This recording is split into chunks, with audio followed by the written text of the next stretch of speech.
O Ibovespa, que representa as principais ações da bolsa, perderam para os fundos imobiliários representados pelo IFIX nos últimos 10 anos, no último 1 ano, e o IFIX trouxe essa rentabilidade superior com menos volatilidade. Esse é o argumento que eu vi lá no Instagram, inclusive, de uma pessoa mais vinculada aos fundos imobiliários. Será que faz sentido? Vamos então entender um pouco mais em relação a isso. E olhando os últimos 10 anos do Ibovespa, valorizou 127% contra 132% do IFIX, onde o IFIX de verde trouxe uma volatilidade muito menor do que o Ibovespa. A gente vê aqui alguns momentos de queda, mas bem menor do que o Ibovespa aqui de azul escuro, se eu não me engano essa cor, com grandes volatilidades, muitas altas e baixas. Enquanto a gente vê a inflação, ambos aqui venceram a inflação nos últimos 10 anos, de laranjinha. Quando a gente pega os últimos 5 anos,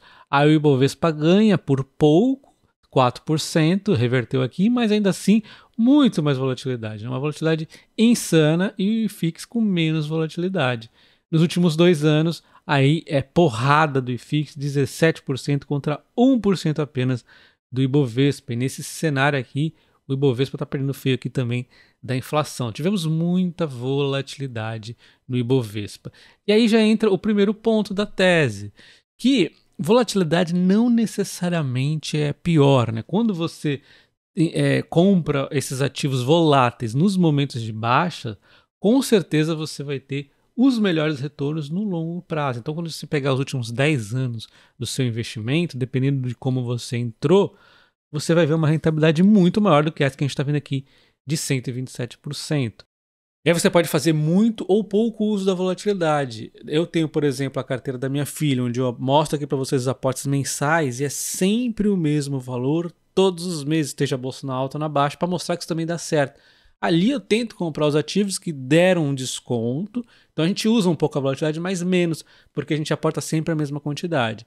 Já na minha carteira principal, eu já tento usar uma análise um pouco mais a fundo, né? Então eu vou lá e tem mês que eu compro bastante, tem mês que eu compro pouquinho. Então, embora eu sempre esteja comprando, muda muito de mês para mês a quantidade de aportes e o ativo também que eu estou comprando. Tem uma época que eu estou comprando elétrica, aí no outro lá eu estou comprando um monte de ação de commodity, como recentemente aí PetroRio, né? 3R lá naqueles ruídos, tem a Vale, então Cosana, então muda muito aí aonde eu estou aportando por conta da volatilidade. A volatilidade para mim é muito importante e eu gosto bastante dela. Então, se a volatilidade é relativa a quem gosta e a quem não, eu no caso gosto muito, uma coisa a gente não pode negar, que o IFIX não pode ser comparado com o Ibovespa, ele tem que ser comparado com o IDIV, né? Porque o Ibovespa, exatamente por conta da volatilidade, tem ativos lá que você precisa ser muito preciso na hora de comprar, ou pelo menos não errar para comprar no topo, eles são mais voláteis, tem uma série de ações de commodities nesse sentido, e pior, tem ações que você tem que ser mais preciso ainda em dominar o setor, como por exemplo, o setor de aviação, que eu nunca sequer comprei uma única ação lá.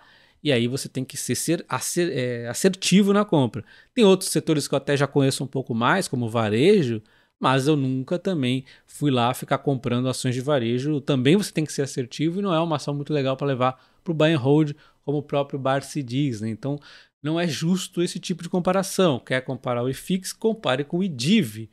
Aí sim tem comparação um pouco mais justa. Então, quando colocamos o IDIV, ele supera o IFIX nos últimos 10 anos, de laranjinha aqui. Quando a gente põe nos últimos 5 anos, ele supera também o IFIX com mais do dobro de valorização, deu uma porrada no IFIX. E nos últimos 2 anos, ele também supera o IFIX. Então, ele superou o IFIX em todos os períodos, sim, com mais volatilidade, mas aí entra aquela relação que vai depender da pessoa para pessoa. Eu gosto da volatilidade, que eu vou com certeza conseguir ainda mais do que esses 19% aqui, por exemplo, dos últimos 2 anos do IDIV. Então nós já falamos da volatilidade, do IFIX que deveria ser comparado com o IDIV, não o Ibovespa, e aí tem o terceiro item que também é muito interessante, que é a capacidade explosiva das ações que você não encontra nos fundos imobiliários. E você não precisa ser, muitas vezes, às vezes obviamente só vai ter oportunidade um pouquinho mais difícil, alguns ativos mais arriscados, mas tem vezes que ativos simples, ativos fácil de visualizar um potencial explosivo, tá ali na sua cara. E a gente tem a Taesa, olha o que a Taesa fez nos últimos 10 anos, uma valorização de 390% contra 132 do IFIX e 143 do IDIV. Deu uma porrada em todo mundo aqui. A Taesa, eu tô falando de uma empresa tranquila, né? Óbvio, ela, exatamente por essa valorização toda, ela já não tem tanto a entregar. Mas olha o quanto que ela conseguiu entregar para ficar a um preço aqui mais esticado, vamos assim dizer, né? E eu comentei a Taesa, mas eu poderia falar de várias e várias outras ações que entregaram um resultado surpreendente nesses últimos 10 anos. Quando a gente fala de fundos imobiliários, poucos conseguem entregar, só me vem à mente aí o maior resultado no HGLG11, ele entregou aqui 166, o que é bem menos do que a Taesa, e não é tão comum a gente ver um fundo imobiliário entregar tanto retorno assim. Outro ponto importante, embora já esteja implícito nas valorizações, é a questão das subscrições. A gente está vendo como exemplo o HGRU11, que deve fazer uma subscrição em breve, inclusive, da Credit Suisse, um ótimo fundo imobiliário de renda urbana, né, e tudo mais, e nós temos um PVP de 1,08. Como eu sei que é uma boa gestora, eu tenho certeza que eles não vão fazer uma subscrição abaixo de 1. Isso, para mim, um fundo imobiliário faz subscrição abaixo de 1, não merece ficar na minha carteira, é porcaria. Fez em torno de 1, beleza, faz parte do jogo, mas ainda assim você está puxando, é um freio de mão que puxa não somente a valorização das cotações, mas o próprio valor patrimonial também ali acaba meio que puxando para baixo, tá? É um freio de mão que vai impedir valorização dos fundos imobiliários. Então nós estamos aqui com um fundo imobiliário de 1,08 no momento, teve uma boa valorização recentemente, e a gente sabe que o destino disso é ter um freiozinho de mão que em algum momento vai dar uma puxadinha para baixo. Aí ele volta a subir e vem o freiozinho de mão e puxa para baixo. Então a subscrição acaba sendo um freio de mão no longo prazo. Isso aqui também vai muito com os interesses conflitantes do gestor, então você tem que ficar avaliando isso. Por melhor que seja o fundo imobiliário, ele tem esse freiozinho de mão, como o caso do Credit Suisse, e quando o fundo imobiliário é ruim, é pior ainda. O interesse de conflito vai fazer o cara fazer uma exposição porcaria, com ativos muitas vezes que não são tão bons quanto os que tem lá dentro, ou pior ainda, abaixo do valor patrimonial, né? Mas ele meio que já está implícito nas questões anteriores que nós já falamos, da própria valorização e da capacidade explosiva das ações que nós não vemos nos fundos imobiliários. Então, obviamente, eu só estou aqui, vamos dizer, destrinchando, né, o porquê que os fundos imobiliários acabam aqui ficando presos. E temos um item 2, que é os dividendos mensais, que também já está implícito aqui nas valorizações, né? Mas ainda assim, a gente que faz questão de ter dividendos mensais, eu não ligo. No caso das ações, eu realmente não ligo, mas óbvio, é legal você ter um ativo que é próprio para isso. Então, fundos imobiliários tem ali os dividendos mensais. No caso do fundos imobiliários de tijolo, você sabe que vai ser, provavelmente, se o gestor fizer tudo certinho, atualizado ao longo do tempo pela inflação, então é bem legal também, tá? É algo interessante, mas assim, não seria o fator decisivo para eu ir para os fundos imobiliários. Só para contextualizar, quando eu comecei o canal, eu já investi em ações há muitos anos, mas eu nunca tinha investido em fundos imobiliários.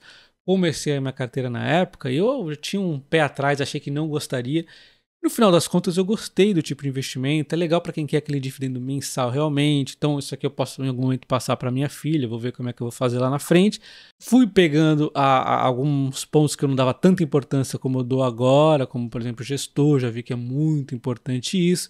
Afinal, a gente foi fazendo aqui alguns ajustes na estratégia. Então, realmente me surpreendi positivamente com os fundos imobiliários. Gosto, mas eu continuo ainda preferindo as ações. Mas eu vou manter aqui esses fundos. Eu tenho 9, eu pretendo reduzir em algum momento. Acho que não precisa de tudo isso. E a questão aqui, agora que nós vamos ver, é a oportunidade que nos aparece daqui para frente. Então, antes de continuar aqui, vamos só ver a valorização dos fundos imobiliários, que ficou próximo de 6%, que não é muito, né? Mas não está contando os dividendos. O dividendos é o grande brilho dos fundos imobiliários. Foi bastante aqui que a gente ganhou até, né? A gente foi aumentando os aportes ao longo do tempo. Eu não segui um plano exatamente muito rígido, mas eu fui aportando aqui volta e meia. A gente vê um crescimento muito bonito de acontecer. Em algum momento aqui eu mudei, eu tinha um pouco de fundo imobiliário de papel, retirei, comecei a colocar mais de tijolo, né? Eu testei o papel, eu imaginava que eu não fosse gostar e realmente não gostei, porque ali não tem um crescimento dos dividendos, né? Simplesmente vai oscilar conforme a Selic, conforme a inflação, mas não vai ter uma tendência de crescimento, porque os fundos imobiliários eles pagam um dividendo para você, eles já estão te pagando a inflação ali dentro. Então, você teria que reaplicar uma parte para ser sustentável, enfim. Não fazia parte do meu perfil e eu resolvi tirar. Então beleza, nós já refletimos todos esses pontos, agora vamos entender o seguinte, o que esperar daqui para frente dos fundos imobiliários das ações? Vou pegar como exemplo algumas das mais populares, começando com o HGLG11, que performa muito bem, ele está com PVP de 1,05, inclusive ele só não subiu mais por conta da subscrição. E ano que vem, se ele continuar subindo, ele vai ter nova subscrição e assim vai continuar fazendo, ele não tem muito a ter ganho aqui, ele está ali no limite, ele vai ficar o quê? 1,5, aliás, 1,05, 1,15, não vai ficar muito longe disso, então não tem um grande potencial de ganho, mas tem ótimos dividendos, 9,13% no momento. E a gente tem o HGRU11 com dividendo também interessante e um PVP de 1,08. E já imagino que isso aqui já está no limite, né? Então não deve ficar, na verdade deve até cair nesse curto prazo, depois volta a subir um pouquinho e vai ficando nessa historinha de sempre aí. Também tem uma tendência então limitada aqui, um freio de mão puxado. Quando a gente olha o MXRF11, aí na minha opinião deu pior ainda, né? O PVP está muito esticado. Se o valor patrimonial é um pouco relativo nos fundos imobiliários de tijolo, no fundo de papel é aquilo mesmo. Então você está pagando literalmente um ágio de 8%. Só que, assim, tá overpriced, né? E aí a gente tem aqui, então, o dividend yield muito interessante, 12,2%, é um fundo imobiliário barato, é muito legal, mas esse dividendo aqui já está entregando a inflação junto também. Ele conseguiu um risco retorno interessante, né? Ele não é tão arriscado e consegue um ótimo dividendo, diferente de outros fundos imobiliários com risco muito grande, que eu não acho que vale a pena, tá? Mas é um bom fundo imobiliário. E ainda quando a gente vai para as ações, a Taesa performou de forma fantástica, entregas monstruosas e, sim, exatamente por conta disso, ela não tem tanto de valorização a entregar à frente, mas ela está um PVP de 1,08, um PL de 10, números aqui ok, né? E um dividendo interessante. E aí a gente tem aquele ciclo, né?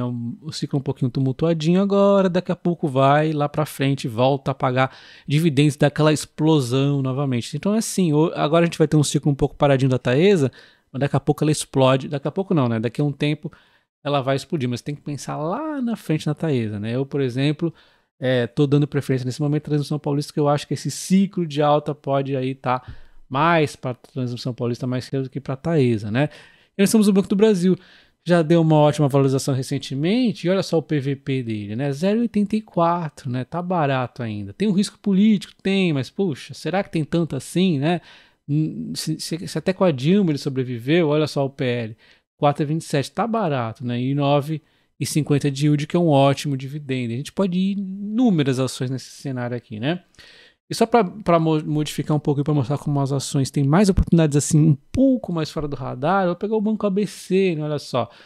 É um banco privado, é um PVP de 0,78, é um PL muito maneiro, é um dividendo legalzinho. Então, olha só, nem fui assim para um ativo, nossa, que ativo fora do radar. Foi um ativo ali que deveria estar mais no radar dos investidores, não sei porque não está tanto.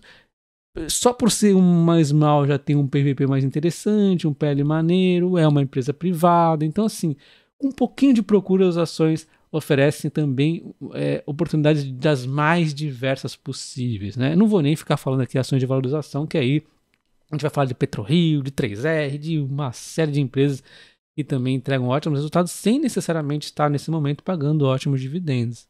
E se você gosta de ações e não conhece o mundo de opções, você está deixando oportunidade de conseguir resultados ainda melhores com as ações. No meu curso de opções eu te ensino do zero o mundo de opções, para você fazer aquele dividendo adicional na sua carteira, para você fazer uma compra protegida. Tem uma série de estratégias, eu te ensino do zero até o avançado.